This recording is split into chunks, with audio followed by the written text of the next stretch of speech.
সম্পাদক আবুল বাশার বাচ্চা হত্যাকাণ্ডের অন্যতম অভিযুক্ত এবং হত্যা মাদক সহ ৩৫ মামলার আসামি মনোহর হোসেন ওরফে লেতু হাসানকে আটক করেছে র্যাব ২। গত ১ জুলাই ২০২৬ তারিখ রাজধানীর আদালত থানাধীন নবোদয় হাউজিং এলাকায় জাপান এবং ব্রাজিলের বিশ্বকাপ ফুটবল খেলাকে কেন্দ্র করে সংগঠিত মারামারিতে নবোদয় হাউজিং ইউনিট বিএনপি সাধারণ সম্পাদক আবুল বাশার বাচ্চা ছুরিকাঘাত হয়ে নিহত হন। উক্ত হত্যা মামলার অন্যতম অভিযুক্ত মনোহর হোসেন লেতু ওরফে লেতু হাসান। উক্ত হত্যা মামলায় গ্রেপ্তারকৃতদের ১৬৪ ধারার জবানবন্দিতে জানা যায় লেতু হাসানই বাচ্চাকে হত্যার জন্য মূল হত্যাকারী পারভেজকে অস্ত্র সরবরাহ করেছে। ২৬ তারিখ র্যাবের নিজস্ব গোয়েন্দা তথ্যের ভিত্তিতে র্যাব ২ জানতে পারে যে নবোদয় হাউজিং বাচ্চা হত্যাকাণ্ডে অভিযুক্ত মনোহর হোসেন লেতু ওরফে লেতু হাসান রাজধানীর মোহাম্মদপুর হাউজিং সোসাইটি এলাকায় অবস্থান করছে। প্রাপ্ত তথ্যের ভিত্তিতে র্যাব ২ এর একটি আভিযানিক দল উক্ত এলাকায় বিশেষ অভিযান পরিচালনা করে।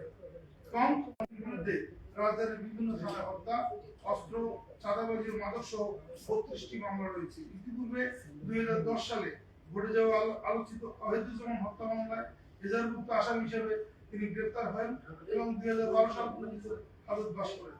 এছাড়াও ২০২১ সালে একটি বিদেশি পিস্তল, ম্যাগজিন ও গুলি সহ তাকে গ্রেফতার করে র্যাব ৪। একটি অস্ত্র মামলা প্রতিনিয়ত অত্র এলাকাবাসীগণ তার বিরুদ্ধে চাঁদাবাজি, সন্ত্রাসী কর্মকাণ্ড, কিশোর গ্যাংয়ের পৃষ্ঠপোষকতা ইত্যাদি বিষয়ে র্যাবের নিকট ফোনে অভিযোগ জানিয়ে থাকে। ভুক্তভোগীগণ চাইলে তার বিরুদ্ধে এখন প্রয়োজনীয় আইনগত পদক্ষেপ নিতে পারে। গ্রেপ্তারকৃত আসামি মনোহর হোসেন লেতু পিসিপিআর আমরা প্রেস রিলিজের মাধ্যমে আপনাদের জানিয়ে দেব। আসামির বিরুদ্ধে রয়েছে।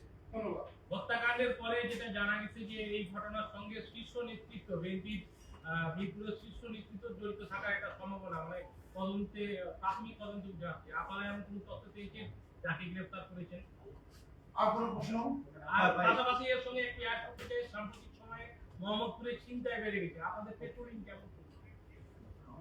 একটা বিষয় এই যে মনোহরদের আগে প্রশ্ন করেন একসাথে উত্তর দিন। আচ্ছা তাহলে এই যে মনোহর হাসান লেতু আমরা জানতে পারলাম যে এই যে যে হত্যাকাণ্ড কেন্দ্র করে তাকে গ্রেফতার করা হলো ফুটবল খেলাকে কেন্দ্র করে, তো এই মামলার যিনি বাদী ওই বাদী কিন্তু তার নামে মামলা দেয়, এটা অন্য আরেকটা ধারায় তাকে গ্রেফতার করা হয়েছে।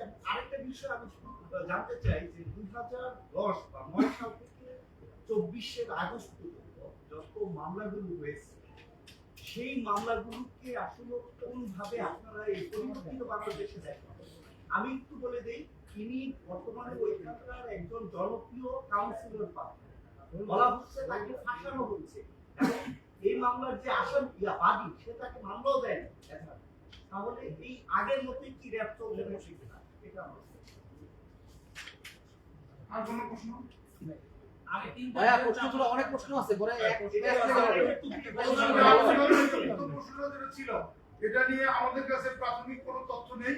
তদন্তকারী কর্মকর্তা এটা ভালো বলতে র্যাবের এটা যখন গতবার আমরা আপনাদের সাথে এই বিষয়ে তদন্ত প্রেস কনফারেন্স করেছিলাম ১৬৪ ধারা জবানবন্দি বলে একটা কথা আছে, সেখানে যদি কারো নাম আসে তখন সে কিন্তু অভিযুক্তই হয়ে যায়। অতএব এর বেশি আর আপনাদের কিছু বলার সুযোগ নেই। আপনি যে কথাগুলো বললেন সেগুলো আমার মনে হয় একটু চিন্তা ভাবনা করে বললে ভালো হবে, বিবেচনা করে বললে ভালো হবে। আর কি আচ্ছা লরেন্সিও আমার একটা বিষয় জানার ছিল যে মোহাম্মদপুরের যে অপরাধের এলাকা হিসেবে যে আতঙ্ক সামাজিক গণমাধ্যমে বেশ কয়েকদিন ধরে বছর খানেকের বেশি ধরে চলছে, ওখানে র্যাবের একটা ব্যাটালিয়ন আপনাদের ফোর্স সবসময় আশেপাশে থাকে, তারপরেও মোহাম্মদপুরের যে অপরাধ এইরকম লেতু হাসান মোহাম্মদপুরে খুঁজলে এরকম ৩৬ মামলার আসামি আরো অন্তত ৫০টার নাম সহ আমাদের গণমাধ্যমের কাছে আছে। আপনারা তাহলে এই কেন্দ্রিক কি ধরনের ব্যবস্থা নিচ্ছেন? একটু যদি ব্রডলি বলতেন। মানে মোহাম্মদপুর অপরাধ দমনে র্যাবের ভূমিকা কথা বললেন, আমরা তো নিচ্ছি, আমরা তো শুরু করেছি। আরেকটা বিষয়, ওয়ার্ল্ড কাপের সময় ওই এলাকায় কমে গিয়েছে। দেখা গেল যে যখন মানুষের মুভমেন্ট বাড়ে তখন একটু কমে। এর দ্বারা কি প্রমাণ হয় যে আইন শৃঙ্খলা বাহিনীর উপস্থিতি বাড়লেও ওখানে এগুলো কমে যেত। আপনি গত ২ মাসে সিনথের কটা ঘটনা দেখছেন? আর যেখানেই হোক মানে এই জিনিসটা ট্রেনটা কমছে কিনা আমাকে বলুন। কমেছে। হ্যাঁ, ধন্যবাদ। আর মোহাম্মদপুর অপরাধ দমনে কি র‍্যাব 2 সফল সেটার একটু বিবৃতি জানতে চাই আমরা। এই বিবেচনা তো আপনি করবেন, এই সফলতার কাহিনী আপনি লিখবেন। আমাদের চোখে অসফল সেটাই জানতে চাচ্ছি। এটা হতে পারে, সফল হতে পারে।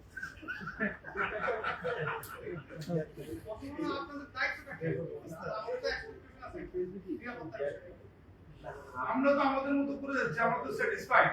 এখন সবাইকে স্যাটিসফাইড, আমরা আমাদের মতো কাজ করে যাচ্ছি, বাট আমরা জানি হোয়াট উই আর ডুইং। আমরা আমাদের we are doing hour part. ঠিক আছে, ধন্যবাদ সবাইকে। আচ্ছা, আমার সর্বশেষ প্রশ্ন, কেউ জামিনে কি বের হয়ে যাচ্ছে যাদেরকে ধরা হচ্ছে? এটা আদালত বলতে পারবে। এটা ভাইরাল হয়ে যাবে আর কি। চলো ভাই, থ্যাংক ইউ।